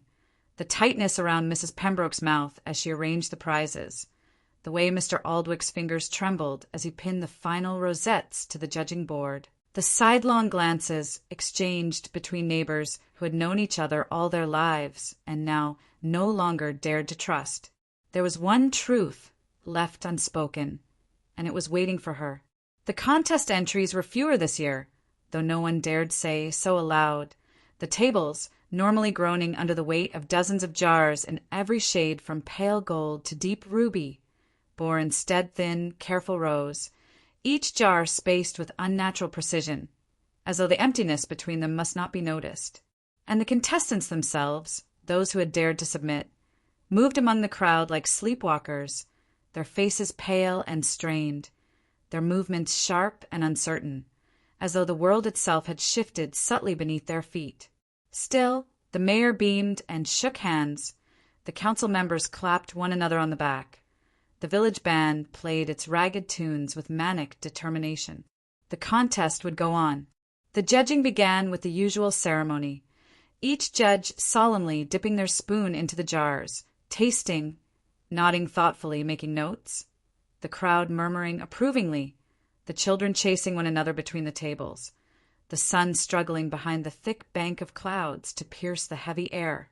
Miss Marple, moving quietly along the sidelines, noted how many of the judges hesitated now before tasting, how many frowned faintly at the unexpected bitterness hidden beneath the sweetness, how many blinked and shook their heads as if to clear some sudden fog from their minds. And then, gradually, the murmurs began to change. Laughter, too loud, too sharp, burst from Mrs. Tilling, a retired schoolmistress known for her primness, now clutching a jar of Seville orange marmalade to her chest as though it were a long-lost lover. Constable Reed, attempting to sample a lemon preserve, recoiled sharply, dropping his spoon with a clatter and staring at it as if it had bitten him. The mayor, red-faced and sweating, stumbled mid-speech, his words slurring, the triumphant declaration about tradition and community, dissolving into a rambling monologue about ghostly orchards and the trees that whispered his name. Nothing seemed out of place, until it suddenly was. Miss Marple moved swiftly now, though her steps remained measured and composed. She saw the first signs ripple outward through the crowd like a stone dropped into still water. People staggering, blinking, clutching at the edges of the tables, shaking their heads violently as if to dispel visions that clung too tightly to their waking minds. The jars! Someone had tampered with the contest samples. Not all of them, no, only a few, but enough. Enough to taint the celebration with confusion and fear, to spread hallucinations like wildfire through the close-packed crowd. A child screamed, not in delight but in terror, and the sound cut across the green like a knife. A woman dropped her basket of preserves, jars shattering against the cobblestones, marmalade pooling in thick, sticky puddles at her feet. A man stumbled into the bandstand, sending a trumpet and 2 clarinets clattering to the ground. The green dissolved into chaos, and at the center of it, untouched, unmoving, stood Miss Marple, her face calm, her eyes keen, watching, waiting. Behind the scenes, something darker was lurking. It was no accident. This had been orchestrated. Someone had taken the old methods, the confusion, the doubt, the madness, and turned them loose once more, not on a single victim this time, but on the entire village. Tradition preserved at any cost. Miss Marple stepped carefully among the fallen baskets, the toppled tables, the glistening wreckage of jars, and made her way to the judge's tent. Inside it was cooler, dimmer, the air heavy with the smell of oranges and sugar and something sharp and medicinal underneath. And there, laid neatly among the judging spoons, she found it, another jar, unlabeled, unclaimed, and yet unmistakably out of place. Its glass was thicker, older, its lid a tarnished metal band unlike the modern screw tops that adorn the other entries. Miss Marple lifted it carefully, feeling the weight of it in her hand, the faint shift of its contents within. And beneath the jar, a scrap of paper, folded once, simply, bearing a single line of writing. The winner takes the prize. There was one truth left unspoken, and it was waiting for her. The screams outside rose and fell in broken waves, a grotesque symphony of confusion and terror. But Miss Marple heard them only distantly, her attention fixed wholly on the jar in her hand. This was the final thread, the last bitter spoonful, and when she pulled it, the tapestry of Brackenshaw's carefully preserved lies would unravel at last. But not yet, not yet. Patience was a virtue long practiced and well perfected. The silence wasn't empty. It was watching. Miss Marple tucked the jar into her handbag, the weight of it pressing against her side like a heartbeat, and stepped back into the chaos of the green. She moved through it with a steady grace, nodding reassuringly to those who stumbled past, reaching out a steadying hand where it was needed, offering a calm word where panic threatened to take hold. Because soon, very soon, the village would need more than ribbons and recipes to survive what was coming. It would need the truth, and Miss Marple intended to see that it received it. Soft, cinematic narrator voice. If you have followed the echoes of Brackenshaw's past this far, hold fast soon, the final secrets will spill, and what has been hidden in sweetness will be revealed in bitterness. As the green dissolved into a surreal carnival of blurred faces and broken laughter, Miss Marple pressed forward toward the heart of the storm, her step unbroken, her purpose clear. The fair would not end as it had begun. Not this year. Not under her watch. Chapter 12. The woods at the edge of Brackenshaw had always been a place of quiet unease, even in the brightest months of summer, when children dared one another to venture beneath the boughs and lovers met by moonlight to whisper promises they would later forget. The trees there grew old and gnarled, their trunks twisted into shapes that seemed almost human in the half-light, their branches reaching out like arms to catch the unwary. It was said the orchard had once stretched this far, before nature reclaimed what had been taken from it, and though the neat rows had long since blurred into wilderness, there were places where the ground still remembered the ordered violence of the past. Miss Marple made her way along the narrow path with the deliberate care of one who knew that the forest was no respecter of frailty or good intentions. Her boots sank into the damp, mossy earth with each step. The air was thick with the scent of wet leaves and distant rot, and above it all, the faint, cloying sweetness of overripe fruit clung stubbornly to the senses. Nothing seemed out of place, until it suddenly was. She had been led here not by signs visible to the eye, but by the slow, steady accumulation of whispers, of fragments pieced together from the madness that had swept the fair, from the ledger hidden in Agnes Flint's house, from the ancient recipe lurking like a sleeping snake among the pages of history. All of it pointed here, beyond the safe boundaries of the green, beyond the tidy cottages and the polished smiles. Here, where the trees drank the blood of old sins, there was one truth left unspoken, and it was waiting for her. The path narrowed until it was little more than a gap between brambles, the thorny branches snagging at her sleeves like desperate hands. Beyond, a clearing opened, a ragged wound in the forest floor, where the mist hung low and the ground was bare of grass. In the center, hunched low as if pressed down by some invisible weight, was a figure, Agnes Flint, or what remained of her. Miss Marple approached without hesitation, though each step seemed to draw her further from the world of sense and reason, into a place where time unraveled and memory became fluid. Agnes was seated on the ground, her back against the blackened trunk of a dead tree, her clothes stained and tattered, her hair a wild halo of gray. Her hands moved ceaselessly in her lap, weaving and unweaving an invisible thread, her mouth working in silent conversation with phantoms. She looked up as Miss Marple approached, her eyes glassy, unfocused, and yet recognition flickered there, the whisper of a soul not yet fully lost. Miss Marple knelt carefully before her, ignoring the dampness soaking through her skirt, and waited. Patience, after all, had always been her greatest strength. At length, Agnes spoke, her voice cracked and thin, like paper tearing in the wind. "They made me," she said. "I found it. I wasn't looking for it, but it was there, waiting." Miss Marple inclined her head, encouraging without pressing.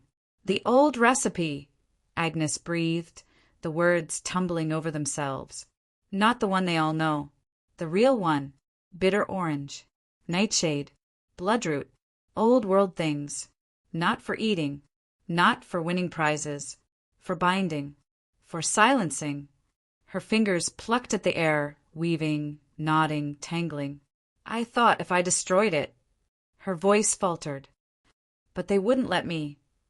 Miss Marple listened, feeling the weight of each word settle into place, another stone in the foundation of the village's carefully concealed ruin.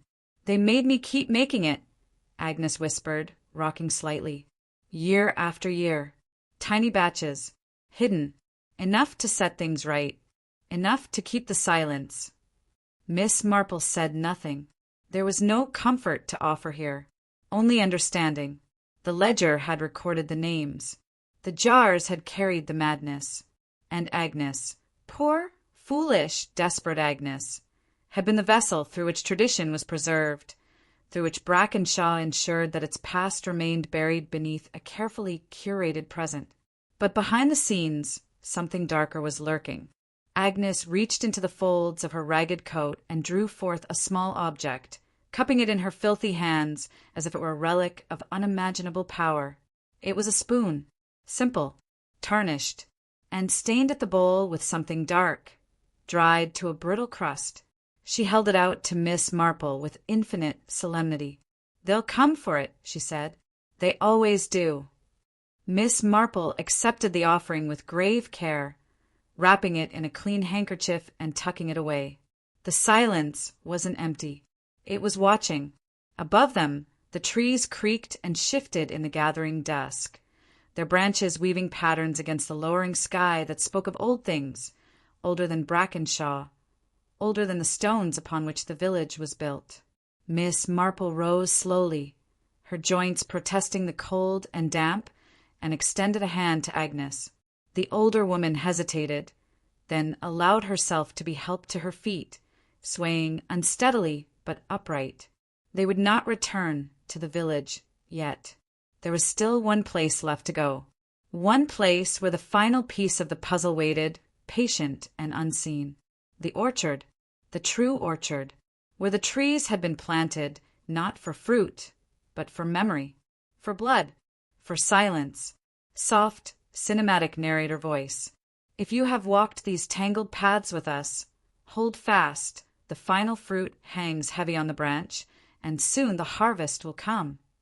Miss Marple and Agnes moved together through the deepening twilight, two figures stitched against the fabric of the mist and the trees, the village lights distant and cold behind them. The truth waited ahead, and this time it would not be denied. Chapter 13. The Keeper of Secrets. The mist clung stubbornly to Brackenshaw as evening slipped into night, the last ribbons of gray dissolving into a darkness so complete that the village itself seemed to vanish, leaving behind only shapes and shadows where cottages and hedgerows had once stood proud. Somewhere in the distance, the bells of St. Winifred's church told the hour, each slow peal falling into the heavy silence like a stone into deep water, the ripples fading before they could reach the listening ear. Miss Marple moved through the empty lanes with measured grace, the soft tap of her boots on the cobblestones the only sound in a world grown still and waiting. She carried nothing but her handbag, and yet the weight of what she bore could not have been heavier had she shouldered the village itself. There was one truth left unspoken, and it was waiting for her. The green was abandoned now, the wreckage of the Marmalade fair strewn like the aftermath of a battle, torn bunting snapping weakly in the restless breeze, shattered jars glittering like broken promises in the thin light of the moon, chairs overturned, tables askew. The village band's instruments lay forgotten at the base of the bandstand, mute and forlorn. Nothing seemed out of place, until it suddenly was. At the center of it all, beneath the crooked flagpole where the prize ribbons still fluttered weakly, stood the mayor of Brackenshaw, Harold Crowthorne, third of his name, scion of the family that had ruled the village with smiling benevolence for more than a century. He was a stout man, florid of face and heavy of limb, the sort who seemed designed by nature to be jovial. Yet as Miss Marple approached, she noted the way his hands trembled slightly at his sides, the way his eyes darted toward the darkened cottages as if seeking allies or escape. The silence wasn't empty. It was watching. Miss Marple came to a halt 3 paces before him, her face calm, her voice mild. "Good evening, Mr. Mayor," she said. Harold Crowthorne forced a laugh, too loud in the stillness. "Good evening, Miss Marple. What a day, Quite the fair. Bit of a—" He waved a hand vaguely at the destruction around them. "A misadventure, but nothing we can't set right. Tradition must endure, after all." "Indeed," Miss Marple said softly. "Tradition, such a powerful word." He shifted uneasy. The night pressed closer around them, the mist rising from the ground like breath, and the village held its tongue. Miss Marple did not move, did not speak again. She simply watched the steady, patient gaze that had unraveled so many lies over the years now focused wholly, relentlessly upon him. And, as always, the truth began to unspool. It came not in confession, but in small betrayals of posture and breath, in the way Harold's shoulders sagged slightly, the way his gaze dropped to the broken ground, the way his hands clenched and unclenched at his sides. Because behind the scenes, something darker was lurking. She had pieced it together in the quiet hours after Agnes's broken confession. The ledger, the tainted Marmalade, the ledger names crossed out decade after decade, the sudden rises to prominence of certain families, the inexplicable falls of others, a pattern unmistakable once seen. The original poisoner, the architect of the tragedy that had first tainted the Marmalade Fair, had been a Crowthorne, a name that should have been remembered with shame, and yet had been burnished into respectability through the careful manipulation of memory and fear. Each generation had inherited not merely the title of mayor, but the responsibility of preservation, of silence, of control. And when simple fear proved insufficient, when whispers and warnings failed to stifle dangerous curiosity, the recipe had been summoned from its shallow grave, weaponized in small doses in careful applications, enough to unseat the mind without drawing blood, enough to make witnesses unreliable, enough to ensure that no accusation could ever quite stick. Harold Crowthorne had not invented the method, but he had perfected it. Agnes Flint, poor stubborn Agnes, had stumbled too close to the old truth, and he had done what was necessary. He had blackmailed her with threats half-spoken and fully understood, had forced her to recreate the recipe she had sought to destroy, had kept her tethered to the old orchard like a priestess to a decaying altar. The jars hung in the trees, the notes planted beneath the roots, the fair preserved at all costs. Tradition must endure. There was one truth left unspoken, and it was waiting for her. Harold Crowthorne licked his lips, his jovial mask crumbling by degrees. "You can't prove anything," he said, the bravado hollow. Miss Marple smiled gently. "Perhaps not," she said, "but you have already proven enough." Above them, the clouds parted briefly, and the moon bathed the green in cold, pitiless light. The broken jars glittered like glass coffins, the prize ribbons fluttered like abandoned flags of a forgotten army. Harold Crowthorne took a step back, then another, his boots crunching over shards of sugar-glazed wreckage. Miss Marple remained still, waiting, watching. The silence wasn't empty. It was watching, and it remembered. It remembered the young woman poisoned at the fair a century ago. It remembered the ledger's list of betrayals.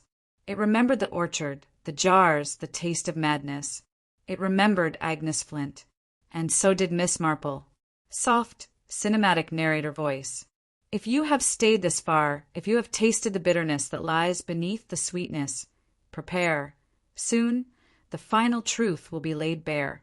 Some traditions, once broken, leave the world forever changed. Harold turned and fled, stumbling into the mist, vanishing into the black hollow of the village's oldest lanes.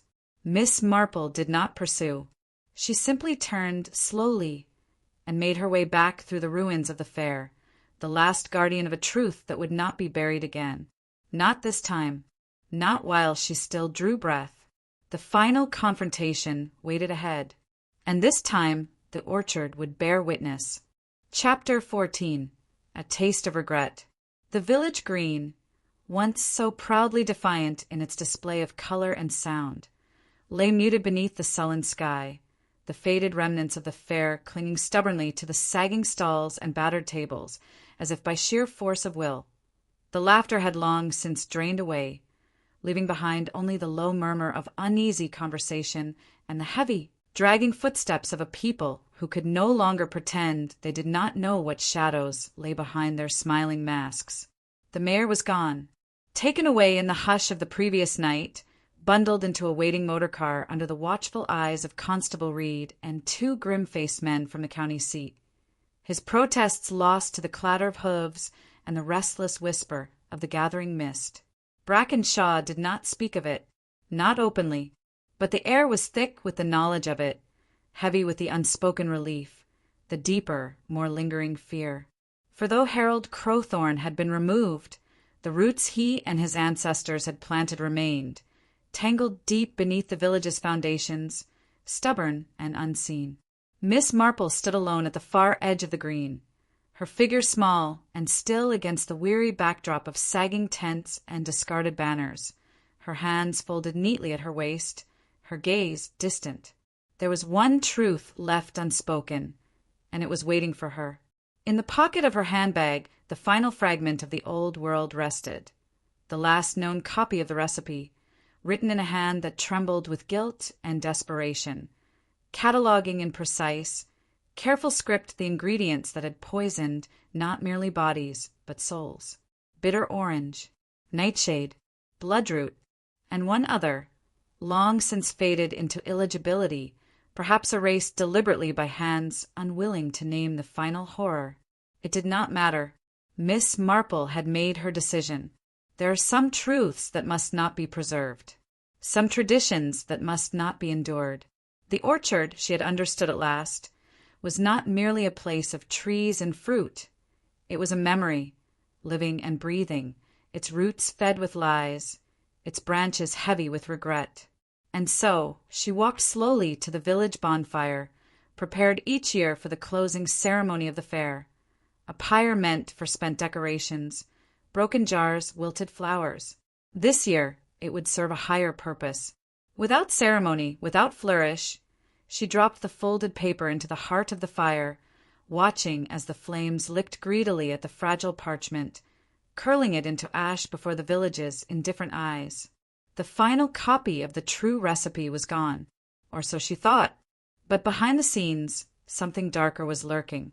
The closing ceremony unfolded with mechanical precision, the council members, tight-lipped and white-knuckled, distributing the last ribbons, the band, reduced to half its usual number, playing a dirge masquerading as a march, the villagers clapping dutifully, their applause falling flat against the heavy air. It was as Miss Marple stood beside the winner's table, watching the proceedings with her usual placid detachment, that she saw it. A jar, unlabeled, unclaimed, nestled among the awarded entries as though it belonged. Its glass was older, thicker, its lid a tarnished metal ring rather than the newer screw-top caps.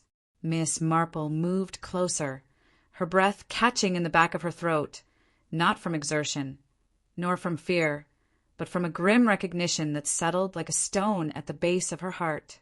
No one remembered submitting it, no one claimed it, and yet it was here waiting. The silence wasn't empty.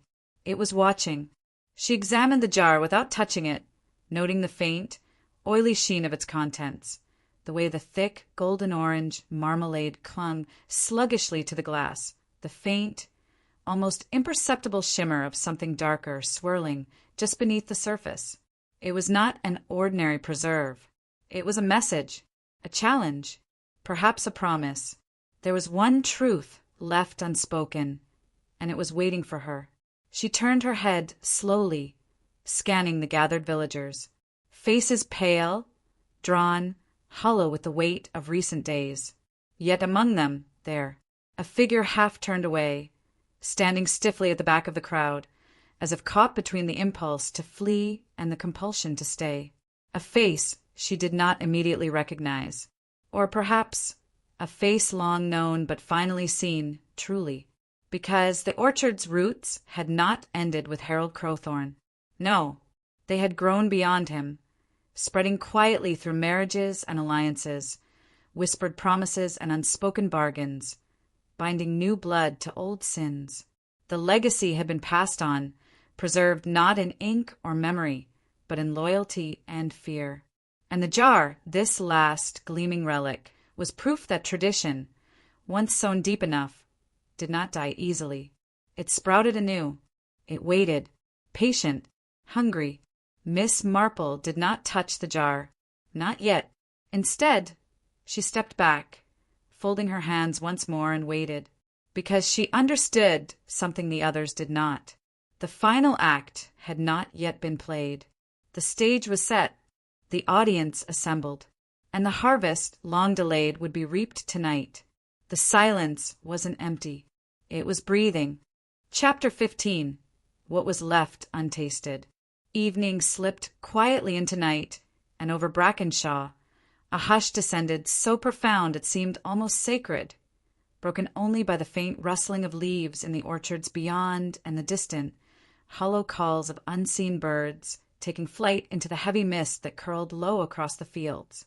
The village lay in uneasy slumber, its windows darkened, its streets abandoned, as if the land itself were holding its breath, waiting for something unnamed to pass over and beyond it. Miss Marple stood once more at the threshold of the green, the faint outline of the winner's table still visible in the moonlight, the ribbons tattered, the banners hanging limp and defeated.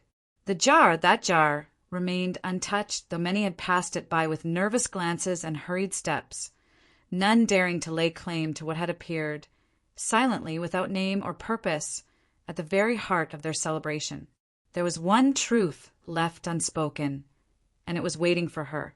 She moved slowly, her pace unhurried but inevitable, until she stood before it once more. The glass gleamed wetly in the uncertain light, and for a moment it seemed to pulse, as if breathing in rhythm with the land around it. No label marked its contents. No hand had come forward to offer explanation. It had simply appeared, like memory, like regret, like a harvest long sown and long delayed. Behind the scenes, something darker was lurking. Miss Marple did not reach out to touch the jar. She simply observed as she always had, letting her mind move in slow, deliberate circles around the facts. Harold Crowthorne's desperate legacy, Agnes Flint's shattered confessions, the orchard's deep thirst, the ledger of betrayals inked not merely on paper, but into the very soil of the village.